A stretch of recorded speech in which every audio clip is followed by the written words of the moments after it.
Le livre des Nombres, chapitre 10. L'Éternel dit à Moïse, fais-toi 2 trompettes en argent. Tu les feras en argent battu. Elles te serviront pour convoquer l'assemblée et pour signaler le départ des camps. Quand on en sonnera, toute l'assemblée se réunira près de toi, à l'entrée de la tente de la rencontre. Si l'on ne sonne que d'une trompette, les princes, les chefs des milliers d'Israël, se réuniront près de toi. Quand vous sonnerez avec éclat, ceux qui campent à l'est partiront. Quand vous sonnerez avec éclat pour la 2e fois, ceux qui campent au sud partiront. On sonnera avec éclat pour leur départ. Vous sonnerez aussi pour convoquer l'assemblée, mais pas avec éclat. Les fils d'Aaron, les prêtres, sonneront de la trompette. Ce sera une prescription perpétuelle pour vous au fil des générations. Dans votre pays, lorsque vous irez à la guerre contre l'ennemi qui vous combattra, vous sonnerez de la trompette avec éclat. Ainsi vous vous rappellerez au souvenir de l'Éternel votre Dieu, et vous serez délivrés de vos ennemis. Dans vos jours de joie, lors de vos fêtes et de vos débuts de mois, vous sonnerez de la trompette en offrant vos holocaustes et vos sacrifices de communion, et cela vous servira de souvenir devant votre Dieu. Je suis l'Éternel, votre Dieu. Le 20e jour du 2e mois de la 2e année, la nuée s'éleva au-dessus du tabernacle du témoignage. Les Israélites partirent alors du désert du Sinaï, selon l'ordre fixé pour leur marche. La nuée s'arrêta dans le désert de Paran. C'est le premier départ qu'ils effectuèrent conformément à l'ordre que l'Éternel avait donné par l'intermédiaire de Moïse. L'étendard du camp des Judéens partit le premier avec ses corps d'armée.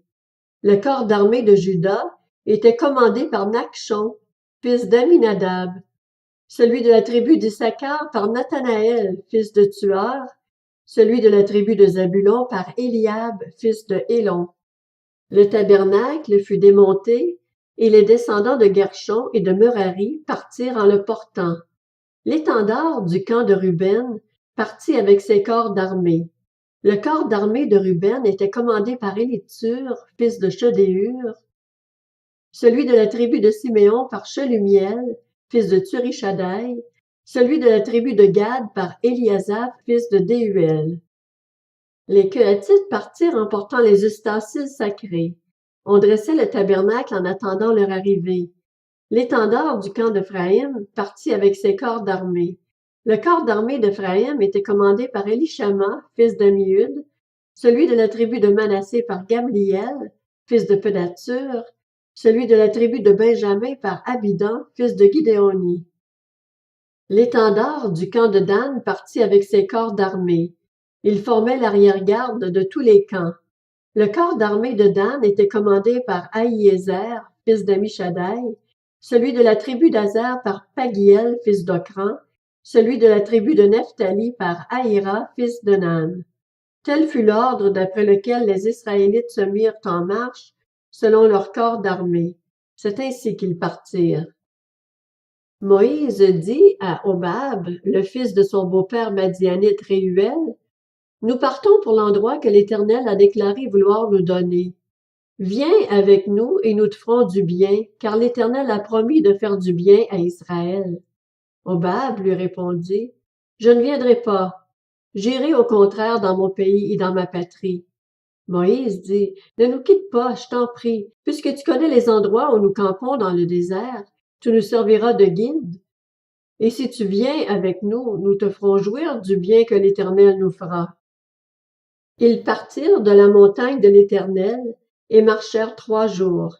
L'arche de l'alliance de l'Éternel partit devant eux et fit une marche de 3 jours pour leur chercher un lieu de repos.